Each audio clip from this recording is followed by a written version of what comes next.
बावरी मुरलीधर के चरण की आस, छलिया मन ही ले गयो अब किस पर करूं विश्वास। ओम देवकी नंदनाय नमः। आप सभी का मेरे YouTube चैनल पर हार्दिक स्वागत है।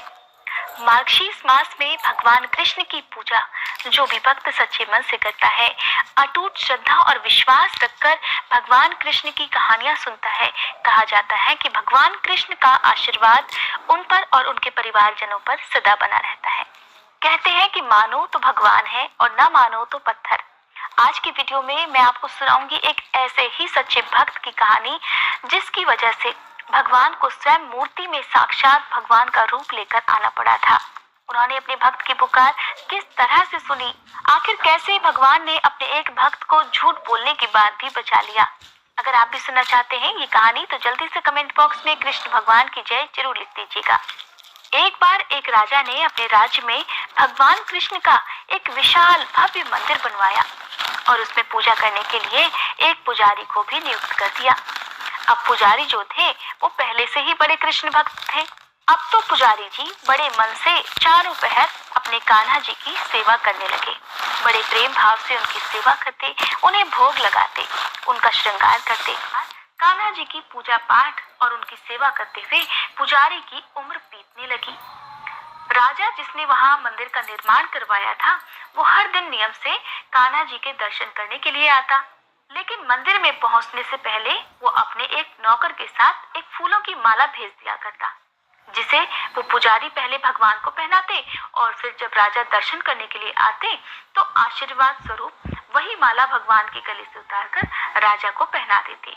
इस प्रकार राजा के और पुजारी जी के दिन बीत रहे थे। एक दिन की बात है, राजा जो है वो किसी कारणवश मंदिर में नहीं जा पाया।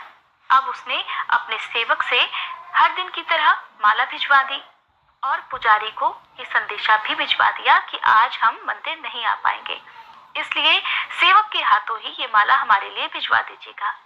अब सेवक माला देकर और संदेशा कहकर मंदिर से चला गया। पुजारी जी ने हर दिन की तरह अपने कान्हा जी को वो माला पहना दी। अब पुजारी जी ने कान्हा जी को माला तो पहना दी, लेकिन उनके मन में एक विचार भी आया। सोचने लगे, मुझे भगवान की सेवा करते हुए एक बहुत लंबी उम्र बीत गई, लेकिन मैंने आज तक ये माला नहीं पहनी जो मैं भगवान के ऊपर से उतारकर राजा को पहनाता हूँ। अब सांसों का क्या भरोसा, कब जान चली जाए। अगर आज कान्हा जी ने खुद ये कृपा करी है तो क्यों ना ये माला मैं आज खुद ही पहनकर देख लूं। ऐसा सोचकर पुजारी जी ने वो माला भगवान के गले से उतारकर खुद पहन ली और ये सोच लिया कि जब नौकर आएगा तो उसे अपने गले से उतारकर ये माला मैं दे दूंगा। अब भगवान के गले से उतारी गई माला को पहनकर पुजारी जी तो धन्य हो गए, बड़े प्रसन्न हुए और मन ही मन भगवान को कोटि कोटि धन्यवाद करते रहे। तभी अचानक बाहर से पुजारी जी ने आवाज सुनी कि राजा की सवारी मंदिर में पहुंचने वाली है। अब जब पुजारी जी ने ये बात सुनी तो वो घबरा गए। अचानक सेवक की आवाज सुनकर राजा के ऐसे अचानक आ जाने से पुजारी जी बहुत घबरा गए। अब उन्होंने सोचा कहीं राजा ने मुझे ये माला पहने हुए देख लिया तो बहुत क्रोधित हो जाएंगे और हो सकता है मुझे सजा भी दे। ऐसा सोचकर पुजारी जी ने वो माला अपने गले से निकालकर फिर से कन्हैया जी को पहना दी। सिर्फ राजा के क्रोध से बचने के कारण जी ने वो माला तो भगवान को पहना दी, लगे पश्चाताप भी करने।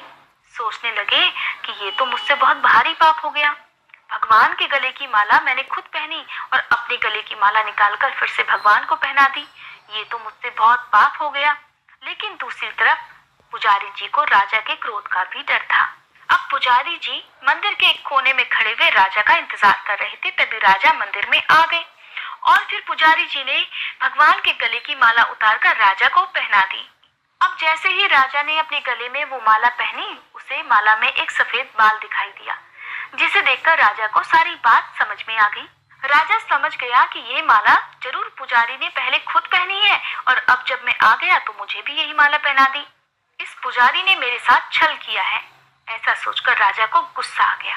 अब राजा ने पुजारी से पूछा कि एक बात बताइए, इस माला में सफेद बाल किसका है? क्योंकि पुजारी जी भी बूढ़े हो गए थे और उनके सर के बाल भी सफेद थे। अब पुजारी ने जब ये सब देखा तो सोचा कि अगर मैंने अपना नाम ले लिया तो राजा तो मुझे सजा जरूर देगा, इसलिए पुजारी ने जल्दी में कह दिया कि ये तो भगवान का बाल है। इस बात पर राजा को बहुत गुस्सा आया कि पुजारी झूठ पर झूठ बोल रहा है। अब भला मूर्तियों के बाल कब से सफेद होने लगे? इस पर राजा ने पुजारी से कहा कि ठीक है, अगर तुम्हारी बात सच है तो कल मैं श्रृंगार करते समय आऊंगा और तब मैं देखूंगा कि भगवान के बाल काले हैं या सफेद, क्योंकि जब भगवान का श्रृंगार किया जाता है तो उनका मुकुट भी उतारा जाता है और मुकुट उतारते समय बाल दिख जाते हैं। अगर भगवान के बाल काले निकले तो हे पुजारी, मैं तुझे इस पाप के लिए मृत्यु दंड दूंगा। राजा ऐसा आदेश सुनाकर वहां से चला गया। अब राजा के जाते ही पुजारी हाथ जोड़कर भगवान के सामने प्रार्थना करने लगा। कहने लगा, हे प्रभु, मैं जानता हूँ कि मैंने आपके सामने झूठ बोलने का अपराध किया है और ये बात आप भी जानते हैं। अपने गले में डाली हुई माला मैंने फिर से आपको पहना दी और क्योंकि मैं आपकी सेवा करते करते बूढ़ा हो गया था, एक बहुत बड़ी सी अभिलाषा मेरे मन में थी कि काश कभी ऐसा हो सकता कि मैं आपको चढ़ाई हुई माला खुद पहन सकता। और आज जब राजा नहीं आया तो मैं ये भारी गलती कर बैठा। बस आपको चढ़ी हुई पहनी हुई माला का अभिलाषी मैं था और इसी कारण मुझसे ये अपराध हो गया। हे प्रभु, हो सके तो मुझे क्षमा कर दीजिएगा। हे प्रभु, मैंने पहली बार ऐसा लालच किया और मेरे ऊपर इतना बड़ा संकट आ पड़ा। अब तो राजा मुझे मृत्युदंड अवश्य देगा। हे भगवान, आप ही मुझे बचा सकते हैं, नहीं तो कल राजा मुझे फांसी पर चढ़ा देगा। इस प्रकार पुजारी सारी रात रोते रोते कान्हा जी की मूर्ति के सामने ही सो गया। उधर अपने आदेश के अनुसार अगले दिन जब राजा आया तो भगवान का श्रृंगार स्वयं करने के लिए कहने लगा। पुजारी जी ने जब ये बात सुनी तो वो डर के मारे एक कोने में खड़े हो गए। अब उनके मन में बहुत घबराहट थी कि कहीं मूर्ति के बाल काले निकले तो सारा सच सामने आ जाएगा। मैंने जैसे ही ठाकुर जी का श्रृंगार करने के लिए उनका मुकुट हटाया तो वो ये देखकर हैरान रह गया, क्योंकि कन्हैया जी के यानी कि ठाकुर जी के सभी बाल सफेद थे। अब राजा को लगा कि पुजारी ने जरूर अपनी जान बचाने के लिए इन बालों को सफेद रंग से रंग दिया होगा। देखिए, राजा को अब भी यकीन नहीं आ रहा था। अब राजा ने बालों की जांच करने के लिए कान्हा जी की मूर्ति से एक बाल पकड़कर जोर से खींचा तो वहां से खून की धार बहने लगी। अब राजा ने ये देखा तो वो बहुत घबरा गया और कन्हैया जी के पैर पकड़कर उनसे क्षमा याचना करने लगा। अब राजा भी समझ चुका था कि इस मूर्ति में साक्षात ठाकुर जी बसते हैं। उधर पुजारी जी ने जब इतना बड़ा चमत्कार अपनी आंखों के सामने से देखा तो हैरान रह गया। अभी वे दोनों हैरान ही थे कि तभी मूर्ति से एक आवाज आई जो कि स्वयं कन्हैया जी की आवाज थी। कहने लगे, हे राजन, तुमने आज तक मुझे मूर्ति ही समझा, इसलिए मैं आज भी तुम्हारे लिए एकमात्र मूर्ति ही हूँ। लेकिन इस पुजारी ने मुझे साक्षात भगवान समझा है और उसकी श्रद्धा की लाज रखने के लिए ही और तुझे समझाने के लिए मुझे अपने बाल तक सफेद करने पड़ गए।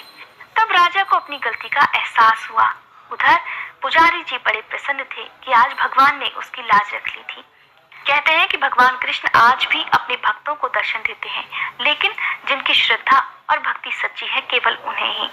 भगवान की मूर्ति को केवल मूर्ति मानकर ही पूजा ना करें। आपकी अटूट श्रद्धा और विश्वास अगर पूजा करते समय है तो फिर आपको किसी भी दिखावे की जरूरत नहीं। कहते हैं कि भगवान का आशीर्वाद सच्ची भक्ति से और सच्चे विश्वास से बड़ी आसानी से पाया जा सकता है, जिन्हें लोग लाखों करोड़ों का चढ़ावा चढ़ाने के बाद या लाखों करोड़ों का दान देने के बाद भी नहीं पा सकते। उम्मीद करती हूँ आज की ये कहानी आपको पसंद आई होगी। आप मेरे चैनल पर हर दिन भगवान कृष्ण की लीलाओं की नई नई कहानियां मेरे चैनल पर सुन सकते हैं। अगर आज की ये कहानी आपको पसंद आई हो तो वीडियो को लाइक, शेयर और चैनल को सब्सक्राइब करने के साथ साथ बेल आइकन प्रेस करना मत भूलिएगा।